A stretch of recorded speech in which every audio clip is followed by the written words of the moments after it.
ఈ కథ పైకి కనిపించేంత సాదాసీదా కాదు. రాముడి జననం వెనుక ఓ పెద్ద రహస్యమే ఉంది. అందుకే అంటారు, ఇదొక రాజుకథ కాదు, ఇదొక అవతారం కథ. అయోధ్య రాజ్యం, ఊహకందని సంపద, అంతులేని శ్రేయస్సు. చూడ్టానికంతా అద్భుతంగా ఉంది. కాని ఇంత వైభవం ఉన్నా దశరథ మహారాజుకి ఒక తీరని దుఃఖం. తనకు వారసుడు లేడనే బాధ. ఈ బాధనుంచి బయటపడటానికి రాజు ఒక గొప్ప మహాయజ్ఞాన్ని మొదలుపెట్టాడు. యజ్ఞం ఎంత శక్తివంతంగా సాగిందంటే ఆఖరికి దేవతల దృష్టిని కూడా ఆకర్షించింది. యజ్ఞం చివరి దశకు చేరుకోగానే అగ్నినుంచి ఒక దైవిక శక్తి ప్రకాశించడం మొదలైంది. ఆ శక్తినుంచి ఉద్భవించింది ఒకే ఒక్క పవిత్రమైన నైవేద్యం. ఇకంతా మారబోతోంది. అదే పాయసం.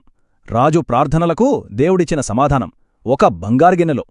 రాజు దశరథుడు ఎంతో ఆశతో ఆ పవిత్ర నైవేద్యాన్ని తన ముగ్గురు రాణులకు ఇచ్చాడు. కాలక్రమేణా రాజు కోరిక నెరవేరింది. కాని పుట్టిన పిల్లలు సాధారణ శిశువులు కాదు.